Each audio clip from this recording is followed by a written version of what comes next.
Well, that was a winter storm that we haven't seen in a while.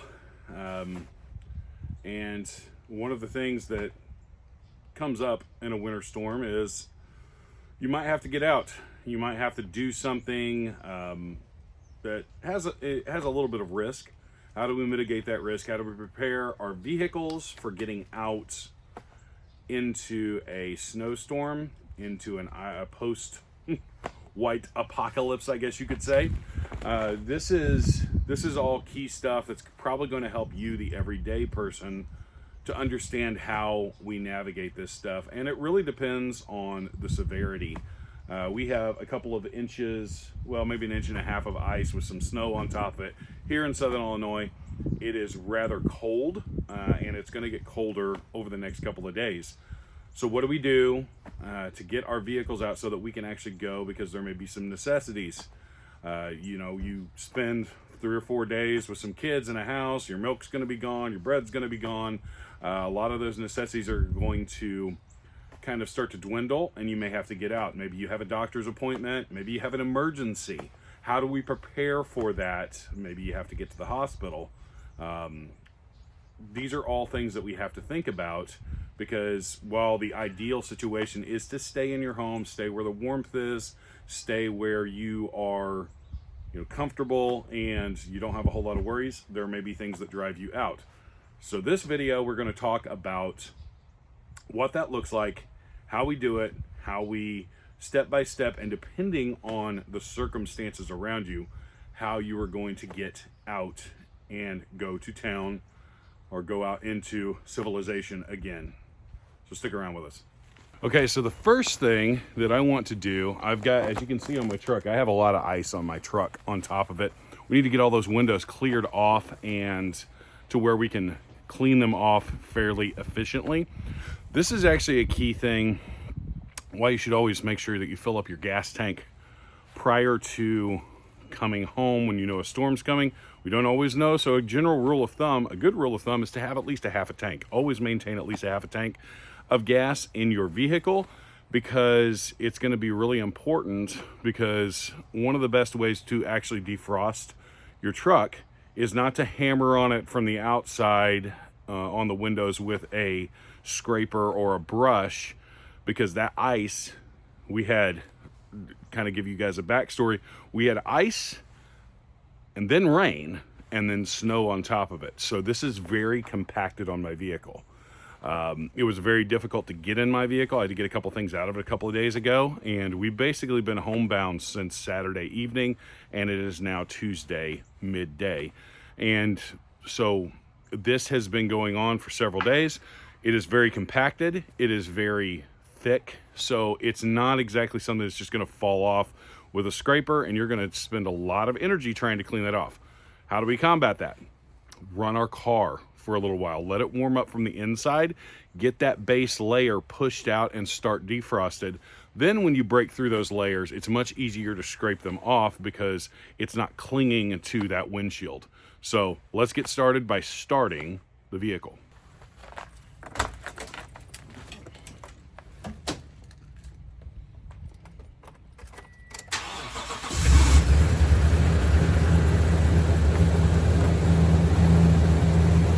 So now I'm just going to turn on the defrost, all of the internal heat, to make sure that it warms up well. I'm going to leave it running for probably 15-20 minutes. Then we'll start de-icing the vehicle.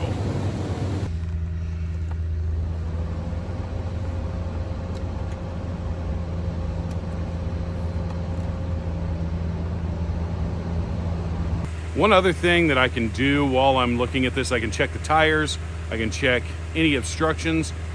A lot of your new vehicles, including mine, has a backup camera.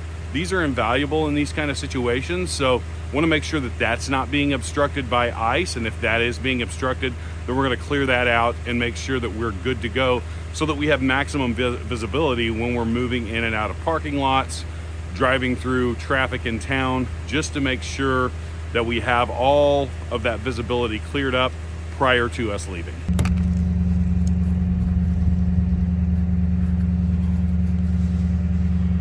Looks clear, and then we can check it from inside once we get in the cab.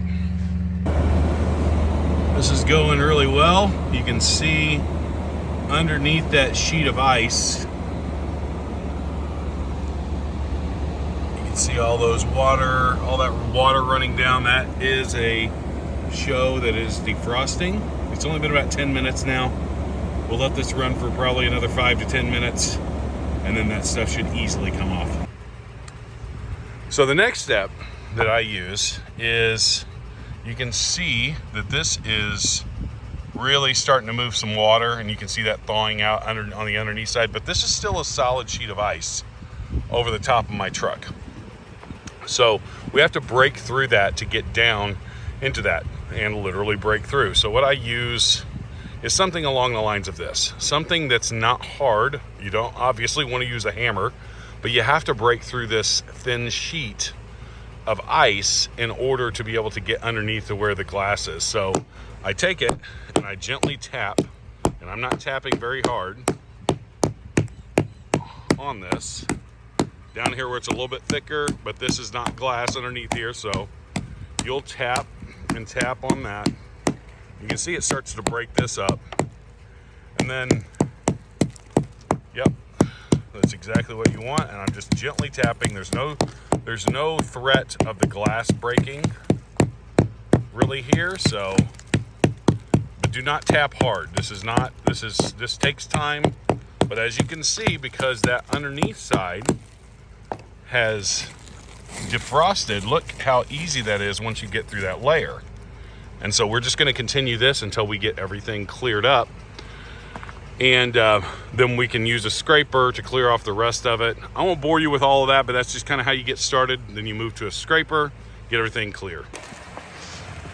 Okay, as you can see, it took us about 15 minutes, 30 minutes total. 15 minutes defrosting, letting the truck run, turning on all of the defrost modes. It's still slick out here.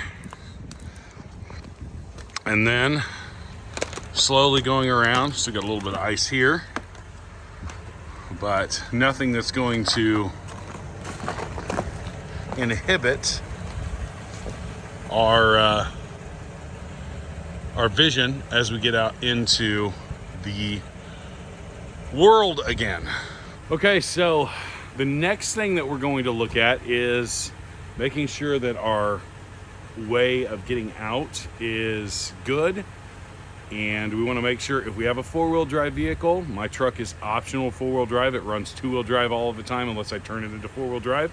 We want to make sure that we do that too, because it's really important that we have all of the ability of traction in our vehicle. There's still ice on the roads, there's still snow on the roads. The road crews have tried to scrape this around here. We don't get a lot of ice, so we don't have quite the crews to clean up the streets that some northern cities do, because we're right on that weather line where we'll get a few winter storms, but we haven't had anything to this level in several years. So it's a little bit different situation, and we have to just make sure that we're aware of that and prepared. So we have to drive with a little bit more caution, making sure that we are putting, and you can't see it underneath the tires, but I did put some kitty litter because the snow and ice has covered it up. But I did put some kitty litter underneath my tires, and making sure that your driveway is good and cleaned up as best you can. Throw some salt on it to help get it to start melting that layer of ice, and then get a shovel and shovel it out as much as you can. This is just to get out of our house, just to get out of our driveway. And this is going to be important for you guys that may have to go to work. I have to go back to work after winter break tomorrow. And so this is all preliminary stuff that's going to help me in the morning when I have to go to work before the sun comes up. And it's just a good practice and a good understanding for you guys to have. So our next step is to get everything cleared out behind the vehicle, and then we're going to be off to town. The next thing that we're going to talk about is once you get out into town. The reality is you may get into a situation where you don't have to worry about yourself as a driver. I know all of you guys out there are safe drivers, but not everybody on the road is safe. And so we have to think about the other drivers. We have to drive defensively. We have to drive maybe slower than we're normally used to driving through town. And what do we do if we get into one of those situations where we end up stranded someplace? That is a real possibility when you go out for supplies in a situation like this. So we need to make sure that we have on our person enough things to get through maybe even a couple of days. Maybe you're out of town quite a ways. I live just a mile or so away from town, but some people don't. Some people live as much as 20 or 30 miles away from town. And maybe those roads are a little bit more treacherous, but you have to go. Maybe it's an emergency and you guys have to go to town. Understanding that, and understanding that we prepare before we leave, and we don't do that in the moment. We are always thinking ahead. And so having things like blankets in your vehicle, some form of heat, maybe some emergency candles, some food, some water. Always want to take some water along with you, because when you're out in these kinds of situations, these kinds of climates where it's really cold, moving around takes a lot more energy. So you need to have energy for input. High calorie, very easy to carry food. In a vehicle, you can store more of that stuff so that if you do get stranded, you can survive a little bit longer. So that is something that we have to take into account. Get a bag together. I'm going to do another video on kind of what you would put in a bag to put in your truck and vehicle preparedness, but this is just kind of an overview of the things we need to be thinking about when we're trying to get out of an icy or snowy situation and go to town, whether it be for necessities or an emergency. So having that stuff in your vehicle, really, really important, and stuff to think about.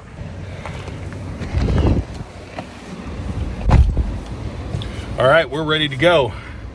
One thing I will tell you guys, when it comes to defrosting a vehicle and getting ready to go out on the road, take your time.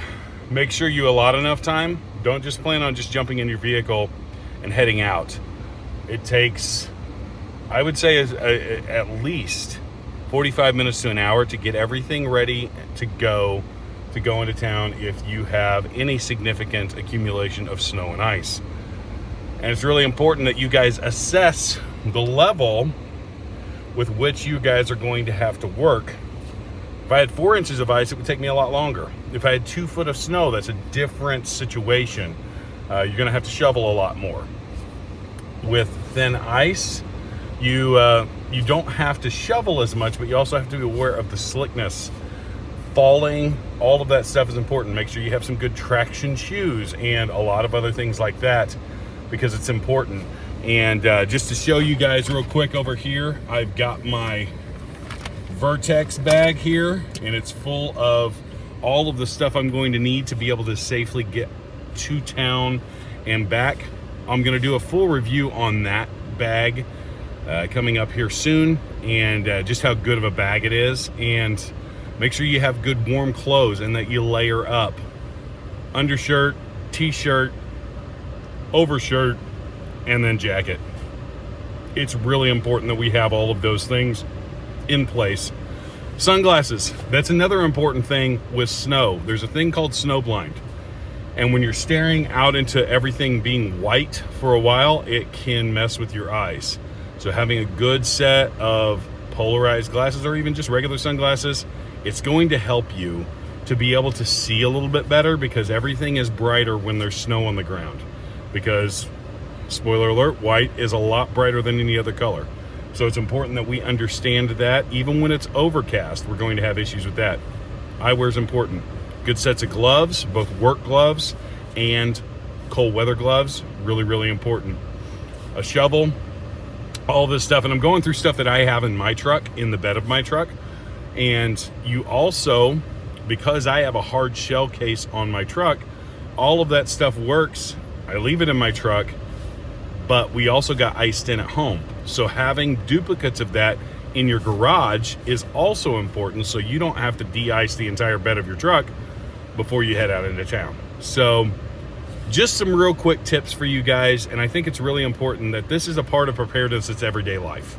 We like to talk about apocalyptic preparedness and all of that kind of stuff, but man, is it important to understand the day-to-day stuff. You know, we lost power for 11 hours the other night because of the ice, and that makes you realize the stuff that does work and doesn't work. and the stuff to invest in. So use these things and take our information for future issues that you may run into. It's really important that you guys understand that. So that's it for right now. Like, share, and subscribe for more survival tips. We'll see you guys on the next video. You guys understand that. So that's it for share and subscribe.